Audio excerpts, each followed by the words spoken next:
grand total of 2 camps this game, which is pretty elite IMO. But Deado, sweet, no mana on that raider, biatch. But I'm like, god damn it, he's pushing my base. This is really interesting, because I go to TP, and he instantly turns around. Because he's going for healing scrolls. My wisp saw him, and I was like, oh my god, he's gonna push me. And he turns around instantly. That's fucking gay. But whatever. So he's still got 3-1. His Naga is very, very close to 2. Yeah, he goes for the scrolls. I don't know if he can get any, because I think I bought some.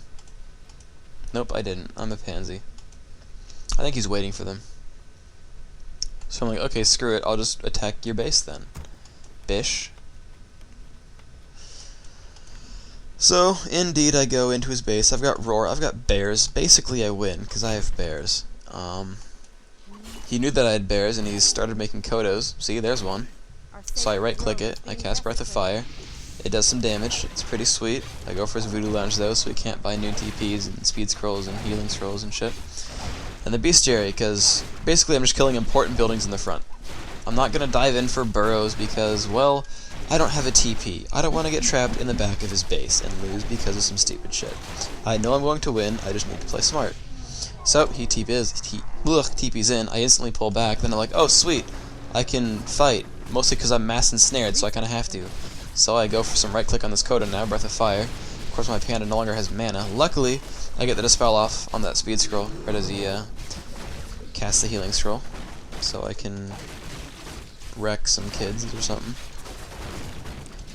Level 5 Panda says, hi yo, what's up? Breath of Fire crushes everything. GG, Rickrolled, I am clearly better than you. I sign autographs. So, most units killed, shocking. Buildings raised, 3, score. Heroes fragged, 2, good game, headshot. Level 5 Panda, oh yes. So, that's how you combat Farseer. You get a Hunter Soul, you assume towers, you make extra archers.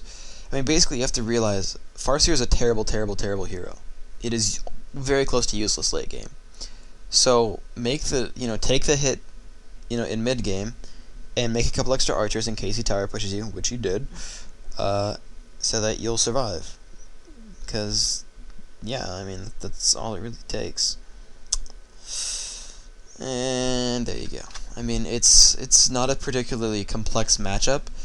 You certainly have to prioritize what you do. I mean, you want to make sure you don't take unnecessary damage. I took a lot of unnecessary damage that game, and if he had actually built towers that first time on the push, it would have been really, really close.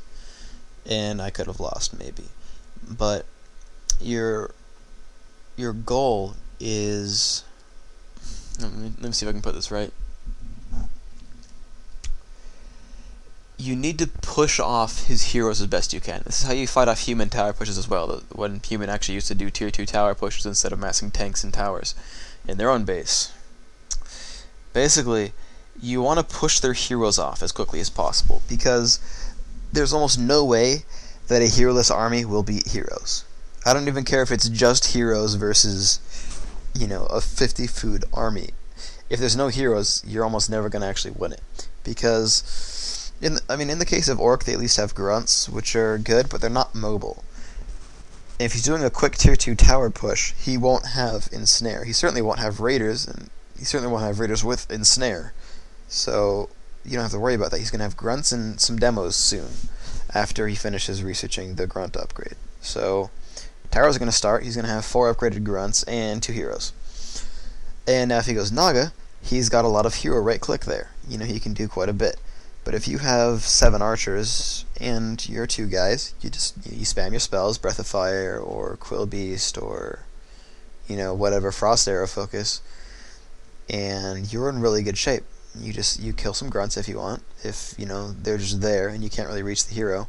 Basically, if he goes Naga, you can't really right click heroes, because by the time you get there, you're at half HP and still slowed, which is why I had to TP that one time, because I right clicked heroes and it was like, oh, damn it.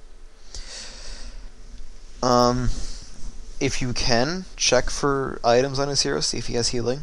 If he doesn't, then you can just say fuck it and right-click his heroes. But you've got to be careful, because if you force him back, you're going to take a lot of damage too. And you're going to be drawing Moonwells. You're going to have to somehow win that second push. That's going to be difficult. You're going to need a lot of units really quickly. Maybe even an AP in like right behind a tree line or something. Maybe. I don't know. But that can be difficult. And otherwise, you know, if he does go Naga, then you can just right-click Grunt, send him back home. After the first two get sent home, he's really got no damage output left, and you can go back to right-clicking heroes. But basically, yeah, if he goes Farseer, you can spam Dryads, and as long as you can micro to dodge the demo shots, then you can just run in there and right-click heroes some more. Once you've got Dryads, you can right-click heroes all game, basically. But because Dryads are wood-intensive and not gold-intensive, you can afford to get a shop and a healing potion, and you can turn it to night repeatedly and fill up mana on your Beastmaster or Panda and staff and all that stuff. So you can pure spam Dryads. If he goes Shadowhunter, it's an entirely different story, because if he plays it right, he can still keep you from right-clicking his heroes. But basically what you want to do is Dedo spam his heroes so that he can't summon anything new, only a few wards, only the wolves that he's got. And then you want to mana burn Whore off his Shadowhunter, obviously, because he's already got no mana on his Farseer, and you really don't want him to get more Shadowhunter wards up. And you want to get rid of the Serpent wards ASAP. They have like 60 hit points, and granted 10 piercing damage isn't much to a Demon Hunter, but it matters. Take your two heroes and right click his, take your archers in a new control group, and just shift click all the wards down. Do it, do it, do it, do it, do it. It's super important. I mean, if he sends his grunts past your heroes and after your archers, then okay, run back. Use your AOW to deal some bonus damage. Use your Ancient of your Tree of Ages to do some bonus damage. Whatever. But be smart. Yep. That's about all I got for you, so see ya.